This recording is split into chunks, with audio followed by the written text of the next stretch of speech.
Massa.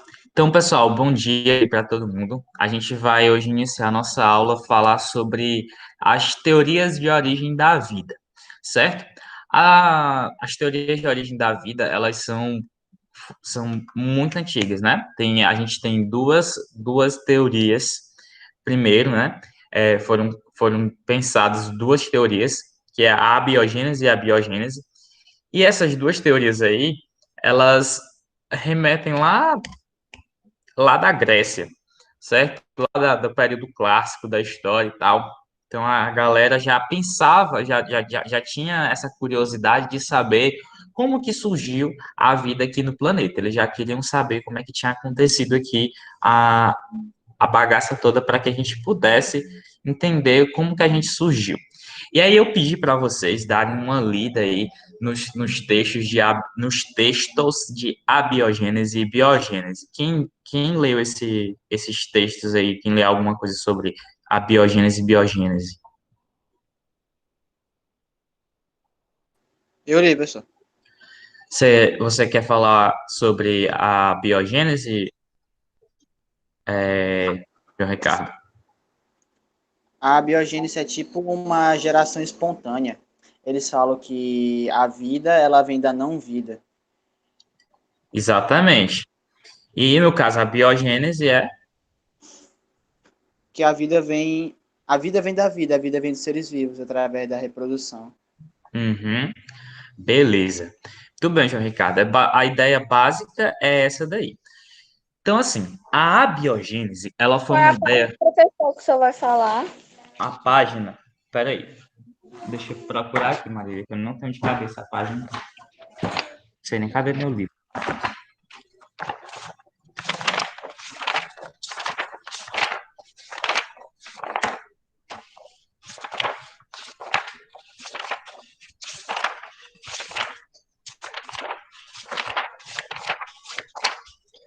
Tá, é na página 76, viu, Marília? Tá, pessoal, então é o seguinte.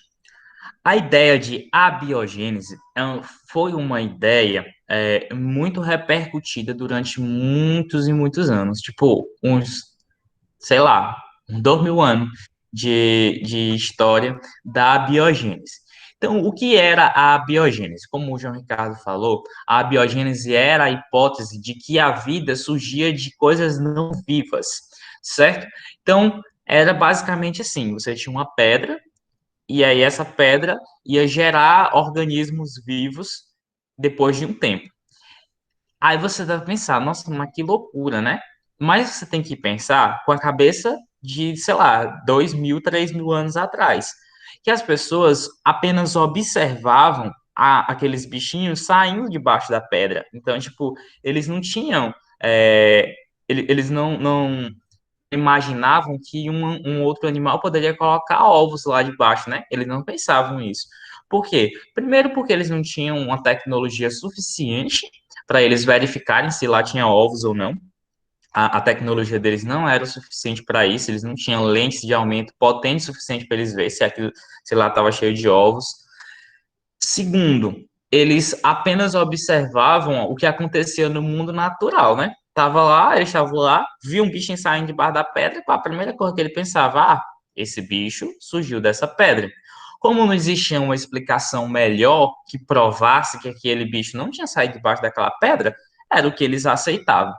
E aí, assim, é, é sempre uma coisa a ser falada. Não é que eles fossem burros ou que eles fossem é, menos criteriosos. Na verdade, eles pensaram muito à frente do tempo deles, porque as pessoas não se preocupavam em, em, em saber de onde que tinha surgido a vida. Elas não tinham esse interesse de saber. Então, esses caras, eles pensaram à frente do tempo deles. Eles pensaram, de onde é que surgiu a vida? Então, mesmo que hoje a gente saiba que essa hipótese deles está errada, naquela época isso aí foi extremamente revolucionário.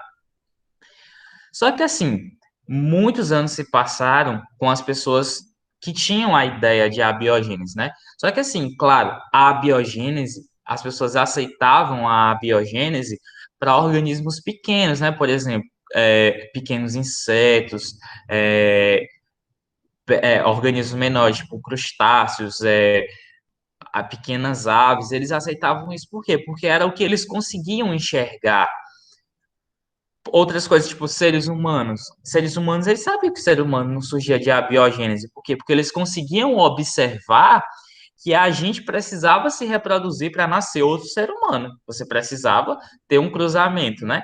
Então, eles sabiam que os seres humanos não surgiam por abiogênese, mas eles acreditavam que outros organismos podiam surgir por abiogênese. E estava tudo bem para eles, porque era o que eles conseguiam explicar na época. Então, era esse é o ponto da biogênese. Só que, assim, algumas pessoas ao longo da história, né, elas começaram a se incomodar com essa ideia de abiogênese. Elas começaram a pensar, mas a abiogênese, ela não sei, tem alguma coisa que não está casando muito bem com a realidade.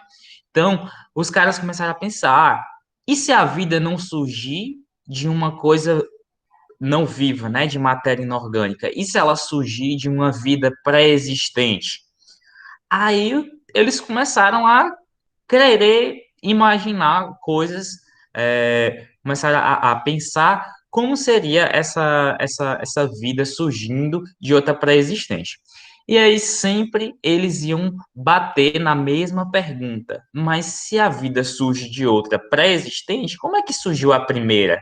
Então, as pessoas começaram a rejeitar a ideia de biogênese porque eles não conseguiam explicar como que tinha surgido a primeira. A abiogênese, sim, dava uma resposta de como tinha surgido a primeira. Tinha matéria inorgânica, virou matéria orgânica. Simples, a abiogênese já explicava isso. A biogênese não fornecia essa explicação. Então, ó, por aí você tira como eles eram criteriosos. Eles só acreditavam naquilo que eles podiam provar, certo? E eles provavam que a biogênese estava correta. A biogênese, por sua vez, embora hoje a gente saiba que ela é a correta, eles não tinham como provar, então eles não acreditavam na biogênese. Foi só por volta de 1600 que um cara, um italiano chamado Francesco Redi, ele resolveu bater de frente com a abiogênese. E, através de alguns experimentos simples, ele tentou provar que a abiogênese não estava correta, que não tinha sentido a abiogênese funcionar, né? Esse experimento aí, também chamado de experimento de Redi, ele foi comentado pela gente lá no comecinho do ano, que não sei se vocês lembram disso, mas a gente comentou o experimento de Redi no começo do ano. Eu vou tentar transmitir ele aqui, porque o computador não está colaborando comigo, mas ele vai colaborar, porque senão ele vai ser jogado na parede. Tá, eu vou transmitir aqui o experimento de Redi aqui na tela. A agressividade, né? Brincadeira, eu não posso jogar meu computador na parede, porque eu só tenho ele. Tá. Então, pessoal, a gente tem aqui o experimento de Redi. O que é que o Redi fez? O Redi, ele pegou 3 pedacinhos de carne, certo? Gente, esse desenho foi eu que fiz, eu fiquei muito orgulhoso quando eu terminei. Tá, o Redi, ele pegou 3 pedacinhos de carne, certo? E aí, ele pegou frascos de vidro e ele colocou aqui para provar que a abiogênese, ela não era real. Então, ele deixou um frasco aberto, ele deixou um frasco totalmente fechado e ele deixou um frasquinho fechado com um material, um paninho, né, que era semelhante a uma gaze, né, que permitia que o ar passasse, mas que não permitia que outros organismos passassem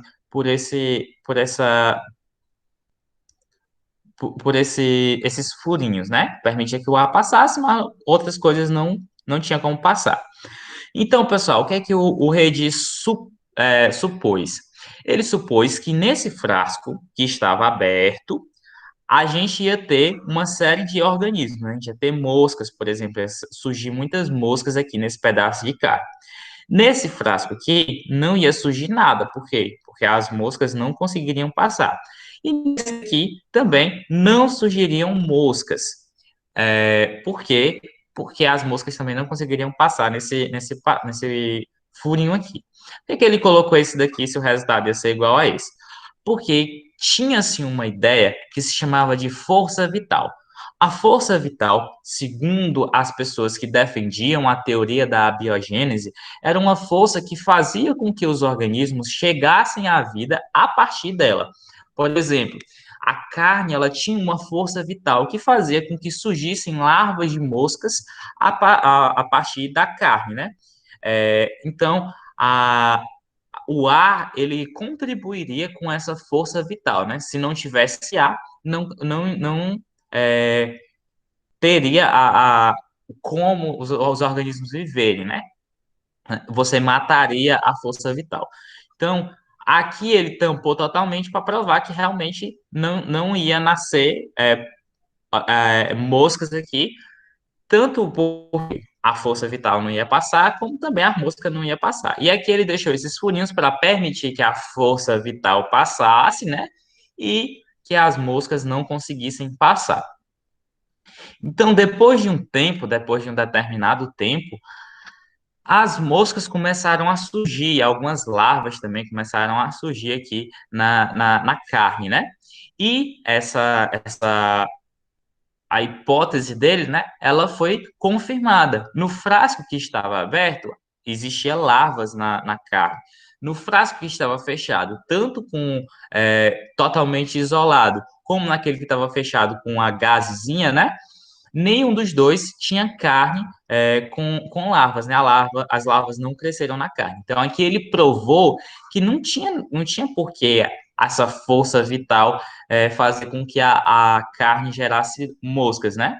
O que gerava as moscas eram moscas pré-existentes que faziam o depósito de ovos aqui nessa carne. Então, de acordo com Redi, isso daqui provava que a abiogênese não estava correta. E muita gente parou de acreditar na abiogênese depois que o Redi fez esse experimento.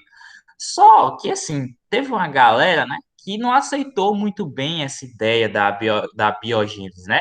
Disseram, tudo bem, pode ser. Para a mosca, pode ser biogênese, mas para outros organismos, não. Outros organismos, a abiogênese é que funciona. Não acredito que, por exemplo, micro-organismos vão surgir por biogênese, sempre vai ser por abiogênese. E aí, com o auxílio da microscopia, né, quando foi inventado o primeiro microscópio, as pessoas começaram a observar os micro-organismos e via que eles cresciam nas superfícies, viam que eles cresciam, por exemplo, em caldo de frutas, em caldo de carne. Tinham muitos micro-organismos lá naqueles locais. Então, o que é que aconteceu nessa onda aí? Um cara chamado Nidan, que é um padre, ele era um padre, né? Ele falou assim, ó, eu vou provar que a força vital, ela existe e que para micro-organismos o que é correto é a abiogênese. Então, o que é que aconteceu? O Nidan pegou um balão de vidro, né? Vocês sabem o que é um balão de vidro, né? Aquele balão químico. Peraí, deixa eu botar aqui, balão de vidro, ó. Eu vou colocar aqui no quadro.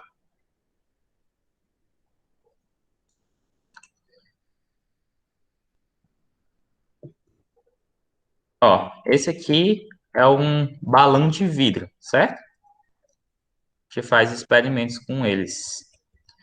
Tá. Então, ó, o balão, o Nidan. Você não tá vendo o quadro, não? Aqui na tela, rapaz.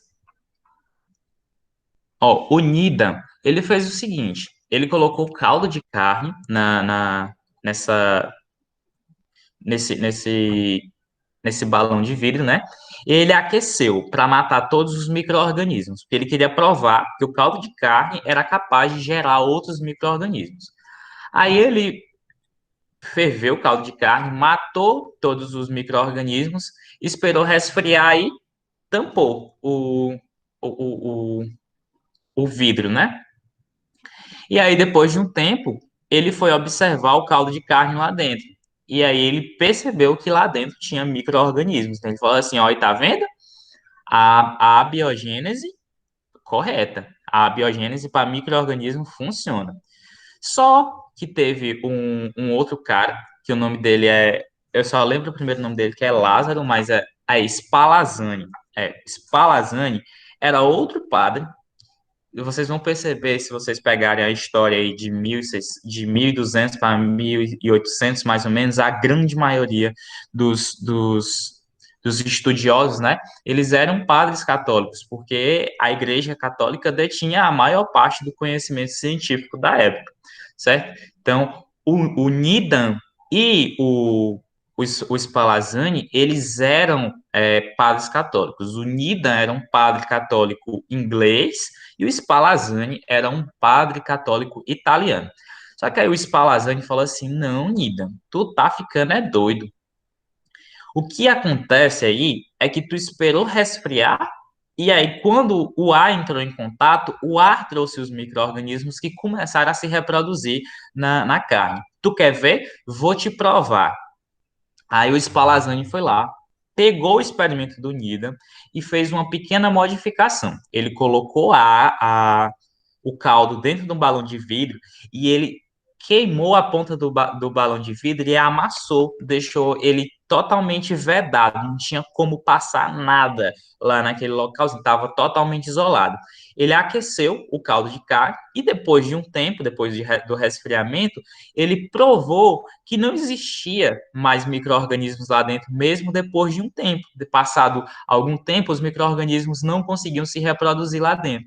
Por quê? Porque o ar não tinha entrado em contato com o líquido, né? Então não tinha trazido nenhum tipo de micro-organismo para o caldo de carne.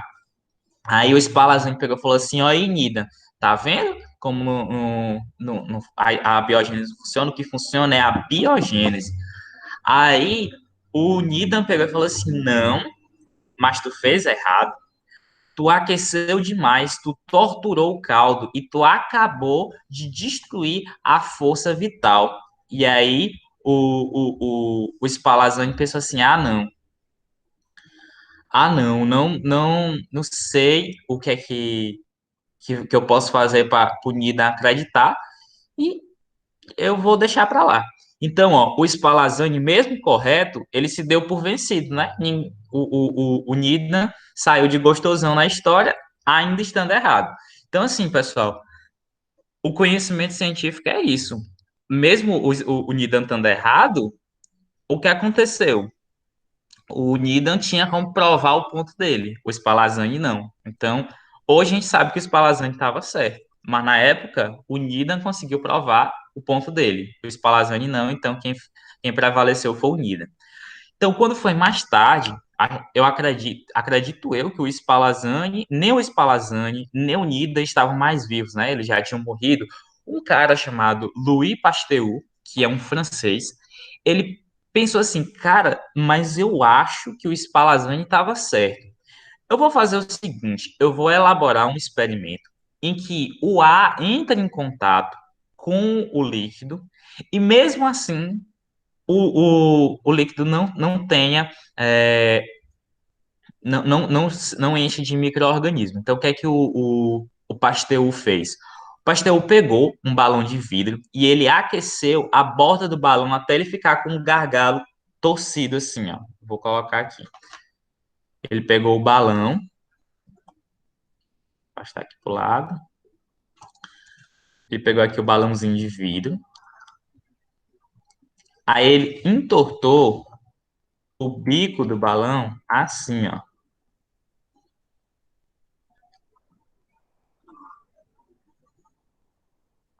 Por quê? O ar entrava por aqui, só que quando ele aquecia o líquido, as gotículas de água prendiam esse ar que ficava aqui, né? O ar ficava preso aqui. Então, os micro-organismos eles ficavam barrados aqui na água e não conseguiam chegar até o líquido. Então, ó, o líquido que estava aqui, que foi aquecido, ele foi aquecido, resfriou, estava em contato com o ar e mesmo assim não tinha nenhum micro-organismo vivo aqui. O caldo estava fervido tinha resfriado, estava em contato com ar e mesmo assim não tinha nenhum micro-organismo. Aí o Pasteur apresentou o resultado dele para a comunidade científica da época. Quem que conseguiu provar que o Pasteur estava errado? Ninguém. Então, o Pasteur jogou a última pá de cal em cima da abiogênese e derrubou de uma vez por todas a abiogênese, provando que a biogênese era responsável pelo surgimento de qualquer vida no planeta, seja de micro-organismos ou de macro-organismos. E aí ficou aquela coisa, todo mundo disse assim, ah, beleza, a biogênese é correta. Agora a pergunta que não quer calar, de onde surgiu a vida? Como que surgiu a primeira vida? Porque com a abiogênese a gente conseguiu explicar como é que surgiu a primeira. E a biogênese? Como é que ela consegue explicar a primeira vida?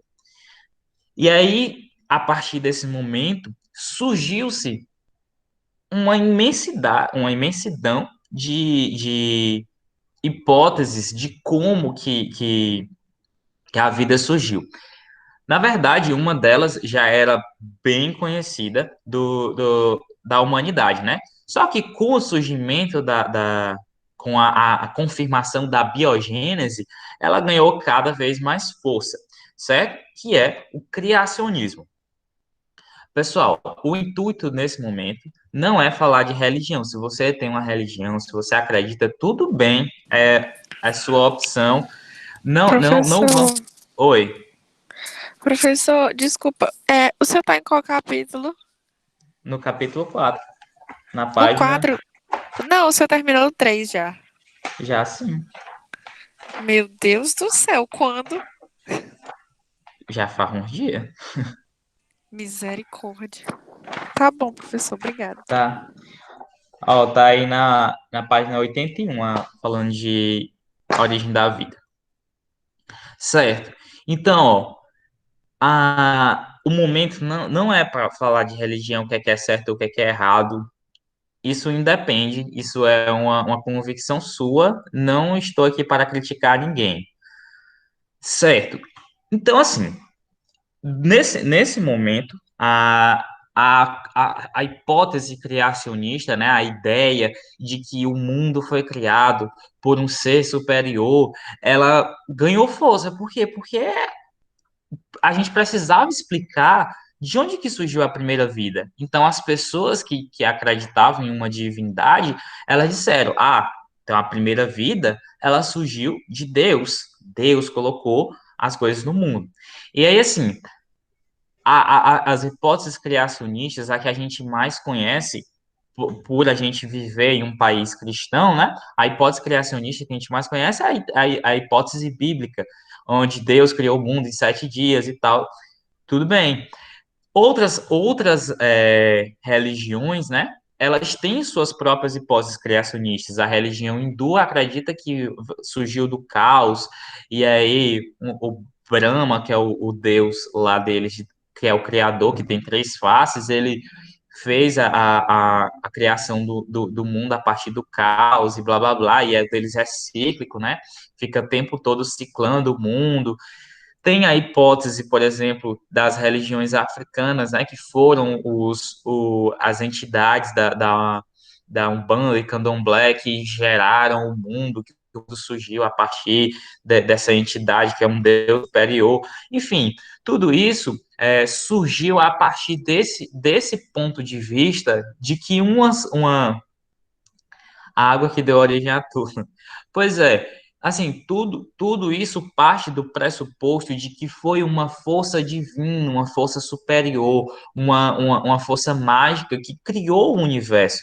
Então, essa hipótese criacionista é a hipótese de que foi um Deus que criou. E aí, nesse ponto aqui, é onde havia a maior divergência, porque as hipóteses criacionistas, elas não casavam entre si, né? Por exemplo, uma cultura hindu, ela diz que foi Brahma que criou, a cultura cristã diz que foi Jeová que criou, a cultura islâmica diz que foi Alá, a cultura da África diz que foi eu não lembro como é o nome, Ologum, é uma coisa assim, eu não lembro direito o nome do Deus, se você tem alguém aí que que é de uma religião de matriz africana, que souber qual é o nome, por favor, diga, mas eu não realmente não lembro. Enfim, cada religião tinha um ponto de vista diferente, cada cultura tinha um ponto de vista diferente. Isso porque a gente tá falando de culturas ocidentais e orientais recentes. Se você pegar, por exemplo, as culturas gregas, as culturas romanas, a cultura egípcia, todos eles tinham hipóteses criacionistas de que um Deus tinha criado o mundo. Então, todas elas divergiam nesse ponto. O Deus que tinha criado não era o mesmo para todo mundo. Então as pessoas começaram a pensar, mas se foi Deus que criou o mundo, qual foi o Deus que criou? Porque toda cultura alegava que tinha sido o seu próprio Deus que tinha criado o universo da forma como ele existia. Então a hipótese criacionista, ela ganhou força entre as pessoas, entre a população, até porque as pessoas não tinham como se fazer experimentações, né? Para saber, não foi Deus que criou, foi outra coisa. Eles não tinham. Então, novamente, era a forma de explicar que era mais viável para eles. E, tipo, não sei se vocês já tiveram uma pergunta que ficou assim na cabeça de vocês ficaram o tempo todo pensando naquela pergunta. Enquanto você não conseguia pelo menos uma resposta, mesmo que incompleta, você não conseguia se aquietar. Então era mais ou menos isso que aconteceu com a população. Eles pensavam, pô, de onde é que a gente vem? Eles precisavam ter essa resposta para eles conseguirem viver tranquilamente. Então, eles diziam que tinha sido Deus e estava tudo bem para eles. Eles acreditavam nisso. Teve gente que nasceu, viveu e morreu acreditando nisso. E ok, não tem nenhum problema. Se você quiser acreditar nisso também, é uma opção sua. Você pode fazer isso tranquilamente, certo? Então, a ideia criacionista, ela foi uma ideia que perdurou durante muitos anos. Ainda perdura, ainda tem muita gente que é criacionista. E o que a gente tem que fazer é respeitar essas pessoas, certo? Então, a ideia criacionista, ela só começou a ser questionada com mais força, né, com uma ideia mais, uma crítica maior, quando surgiu a teoria da evolução, né? A teoria da evolução, na verdade, ela é um compilado de diversas outras ideias. Muita gente já falava em evolução antes de Darwin. Darwin só foi o cara que deu o estalo e disse assim, vou juntar isso aqui tudo, vou juntar os dados que eu tinha e eu vou compilar isso tudo e mostrar como que a evolução funciona. Mas muitas pessoas já eram tendenciosas a acreditar em evolução. Então, Darwin, ele fez um trabalho fantástico, né? De juntar esse trabalho aí. Só que muitas pessoas acreditavam, muitas pessoas, o Herta entrando agora, muitas pessoas diziam que isso era uma afronta direta à religião, né? A evolução seria uma afronta à religião. E eles passaram a criticar a evolução em prol do criacionismo, né? Eles diziam, não, a ideia criacionista é a correta, a ideia evolucionista não é a correta. E aí ficou, ainda hoje tem muita briga em relação a isso, entre criacionismo e evolucionismo. Inclusive, foi criada uma ideia que não está no livro de vocês, mas eu queria conversar com vocês sobre isso. Foi criada uma ideia que, segundo as pessoas que defendem essa ideia, não é uma ideia criacionista. Mas, contudo, entretanto, essa ideia também não é científica, ela não é considerada ciência, ela é considerada uma pseudociência. Pseudo, para quem não lembra, esse termo pseudo é um termo chamado falso. Então, dentro da comunidade científica, as pessoas não acreditam nisso como ciência. Professor, eu quero acreditar. Tudo bem, você pode acreditar, mas saiba que dentro da comunidade científica, essa ideia que eu vou falar agora não é aceita. A ideia que foi criada mais ou menos na década de 80 é chamada de design inteligente. Alguém aqui já ouviu falar no design inteligente?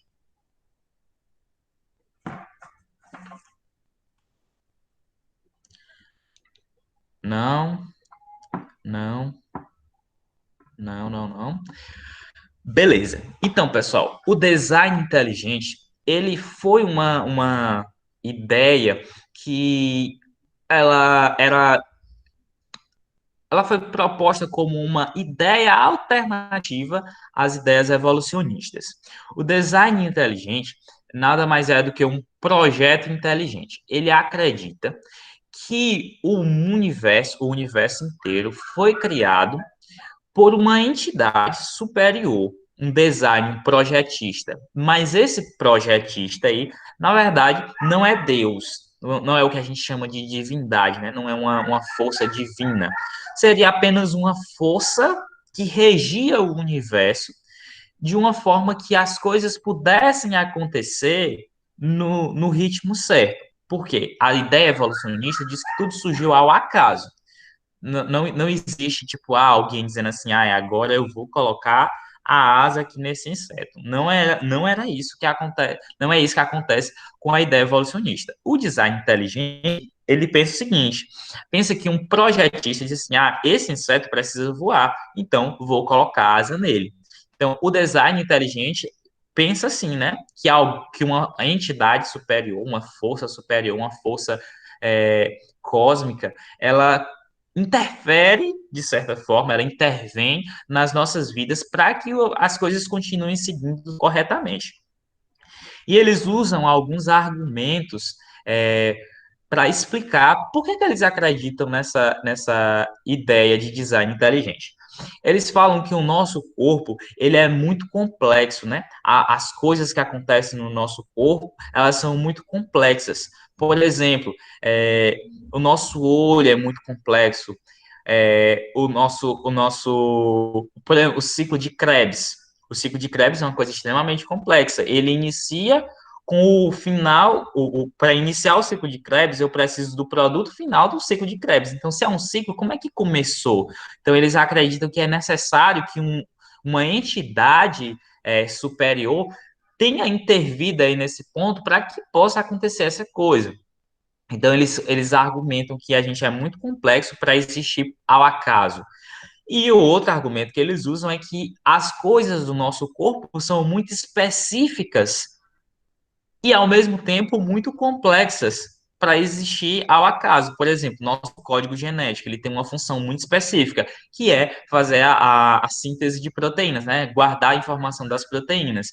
É uma coisa específica, ele tem a função de fazer as proteínas, e ao mesmo tempo é muito complexo, porque produzir uma proteína é complexo.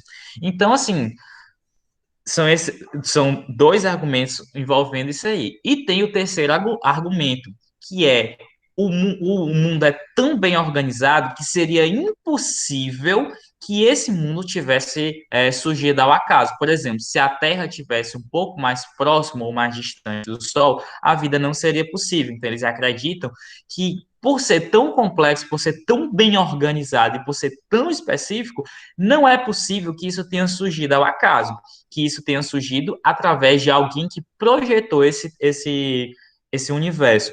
Embora o design inteligente não fale em divindades, ele fala em projetistas. Só que, assim, existem muitos contra-argumentos ao design inteligente.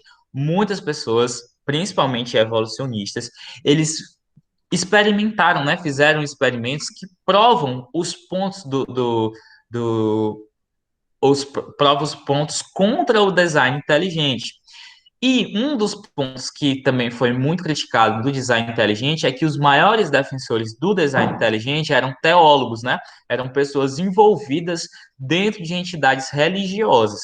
Então, o design inteligente ele foi visto como um criacionismo 2.0, né? Um criacionismo que não remetia diretamente a Deus, mas sempre remetia a uma entidade superior, certo? Essas duas ideias aí de criacionismo e de design inteligente, dentro da comunidade científica, o criacionismo ainda é respeitado. Por quê? Porque o criacionismo você não consegue provar que Deus não existe. Você não tem como provar que Deus não existe. Também as pessoas sabem que existe o respeito na fé da pessoa, né? Se você quiser acreditar, tudo bem, é uma convicção pessoal sua, e isso tem que ser respeitado. Mas dentro da comunidade científica, o design inteligente é extremamente criticado. Por quê? Porque o design inteligente não se vende como fé, ele se vende como ciência, e ele não pode ser provado cientificamente. Então, ele é chamado de pseudociência. Então, dentro da comunidade científica, o criacionismo é ainda respeitado por ser uma convicção pessoal, e muitas pessoas que trabalham com ciência têm uma convicção religiosa, e isso não impede que você seja um bom cientista. Ah, eu sou um cientista, tenho que ser ateu. Não, isso não existe. Você pode muito bem ser um cientista e você tem uma convicção religiosa. E tá tudo bem com isso. Ninguém pode lhe matar por isso. Certo? Então, dentro da comunidade, o que não é respeitado é o design inteligente, né? As pessoas não acreditam muito no design inteligente. Elas têm várias críticas ao design inteligente. Mas existem outras teorias de origem da vida. As outras teorias são a panspermia cósmica e a teoria evolutiva bioquímica, certo? Bioquímico-evolutiva, na verdade. O que é que acontece nessas outras duas teorias? Que a gente vai abordar mais para frente. A gente não vai falar nessa aula de hoje, porque senão a gente demoraria muito tempo para falar. A gente ficaria aqui umas 3 horas conversando sobre isso. Eu vou só dar um estalo aqui para vocês o que é que cada uma das teorias diz. A teoria da panspermia cósmica, ela fala que a vida veio de fora do planeta. Ah, um cometa, ou vários cometas, trouxeram protótipos de vida de fora da Terra, né? A vida veio de fora da Terra. E quando chegou aqui, elas encontraram um ambiente adequado para que eles pudessem se desenvolver e foram se desenvolvendo. Então, assim, hoje em dia, muita gente fala, ai, mas a panspermia cósmica também é uma loucura. Mas, assim, existem evidências de que a panspermia cósmica pode ter sido uma teoria válida, né? Não foi uma ideia que eles pensaram assim, eu vou tirar da minha cabeça que um monte de ET mandaram a vida para cá. Não é isso, não é tipo History Channel lá que fala dos alienígenas no passado. Não é exatamente daquela forma, não. A teoria da panspermia cósmica é que foram enviadas sementes, né? Que são protótipos de vidas que se desenvolveram aqui no nosso planeta. Mas a gente vai falar com mais calma dessa panspermia. E a teoria bioquímica evolutiva é a teoria que fala que em um momento específico, em um momento muito específico mesmo do planeta, a abiogênese pode ser real por um momento. Porque na teoria do Oparin e Haldane, eles têm substâncias inorgânicas se convertendo em substâncias orgânicas. E a gente vai entender isso aí mais na frente. Então, nesse momento específico do planeta, e só nesse momento, a abiogênese pode existir, certo? Só nesse momento aí. Em outros momentos, não. Então, a vida foi surgindo aos poucos através dessa teoria aí, da teoria bioquímica evolutiva. E essa teoria bioquímica evolutiva é a teoria mais aceita dentro da comunidade científica, porque tem experimentação que pode provar que naquelas condições a abiogênese poderia existir. Tem evidências evolutivas no decorrer da história. A gente foi descobrindo fósseis, a gente foi descobrindo organismos primitivos, a gente foi descobrindo traços de DNA, a gente foi descobrindo datação de carbono. Tudo isso daí foi contribuindo para fortalecer a hipótese bioquímica de Oparin e Haldane, certo? Então, essa teoria aí, dentro do meio científico, é a teoria que as pessoas mais acreditam que seja a realidade.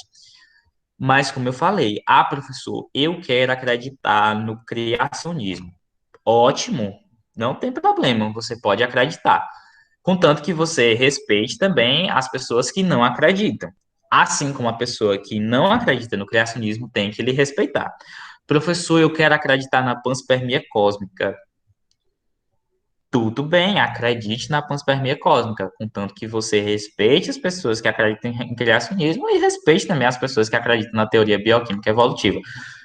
se você consegue respeitar as pessoas, tá tudo ótimo, você pode acreditar no que você quiser. Lembrando que evidências, eu estou falando de evidências científicas comprovadas pelo método científico, existem a partir, existem apenas para a teoria bioquímica evolutiva, certo? Evidência científica. Professor, eu senti que Deus tocou na minha alma.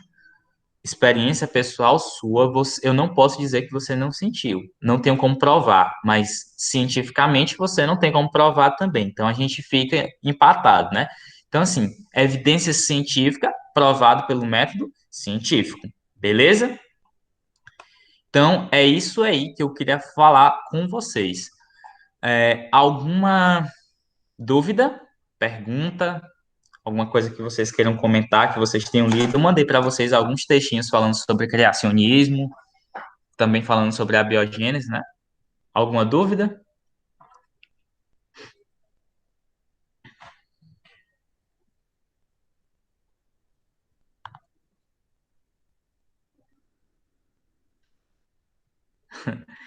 Qual teoria eu acredito? Eu acredito na teoria bioquímica evolutiva. Só não entendi a abiogênese. Beleza. Werther, a abiogênese é uma teoria que determina que os seres vivos surgiram de organismos não vivos, certo? Por exemplo, nós temos aqui uma pedra, e essa pedra, ela passou um período de tempo lá, né, naquele local, e depois de um tempo surgiram organismos debaixo daquela pedra, e eles acreditavam que esses organismos aí tinham surgido lá de baixo, da pedra mesmo. A própria pedra gerou aqueles organismos. Existia diversas formas de, de abordar a biogênese, né? Eles abordavam. Inclusive, teve um cara, eu não lembro exatamente o nome dele é um pouquinho complicado, mas eu acho que ele era um inglês ou era um alemão, eu não lembro a nacionalidade dele também. Mas ele ficou muito famoso porque ele criou uma receita para gerar vida. Ele criou uma receita. O que que ele falou? Ele falou que sabe, você pega uma camisa, certo? Uma camisa suada, bem suada. Você vai lá, corre, faz muito exercício, você fica suado. Aí você pega essa camisa. O senhor já tinha falado, sim, eu tinha falado sobre a biogênese quando a gente falou de método científico. Esse experimento do Redi, ele é utilizado para explicar o método científico. Sim, você pegava uma camisa suada, certo? Normalmente, eles diziam que a roupa da mulher, ela tinha mais potencial para gerar vida, né? Porque a mulher, ela era capaz de gerar um organismo e tal, então ela tinha mais força vital, do que o homem. Mas a do homem também funcionava. Então, o que é que você fazia? Você pegava essa camisa suada, jogava alguns grãos em cima, né? Grão de trigo em cima da camisa, deixava ela num cantinho escuro e isolado, né? Quando passasse algum tempo, passasse alguns meses, essa camisa estar cheia de ratos, cheia de camundongos. E essa aí era a receita que ele criou para criar a vida. Só que assim, claro que ele nunca parou para pensar que se ele todo dia fosse lá, ele ia ver um ratinho chegando e parindo lá em cima daquela camisa, né? Que era atraído pelo cheiro do suor e também pelas sementes que tinham sido jogadas lá em cima. Então, a receita, né, de vida dele seria facilmente derrubada se ele observasse essa camisa todos os dias. Se todos os dias ele fosse lá e ver que a camisa estava com uma ratinha em cima parindo, ele ia ver que não era bem assim que a vida surgia, né? Mas era isso, o Herter. A biogênese acreditava que a vida surgia de organismos de matéria não viva. Podia ser uma pedra, podia ser uma camisa, podia ser carne podre, podia ser qualquer coisa que gerasse um outro organismo, né? Eles acreditavam, inclusive, que se vários crustáceos se juntassem, eles podiam formar um pato. Era tipo umas coisas assim que hoje em dia parece muito absurdo, né? Mas para aquela época fazia todo sentido. Entendeu, Éder?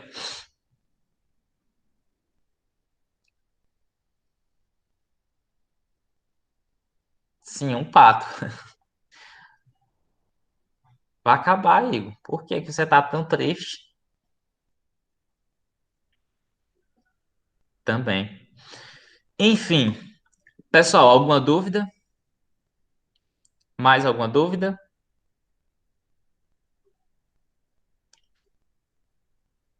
Então, beleza. Então, eu vou encerrar a gravação aqui.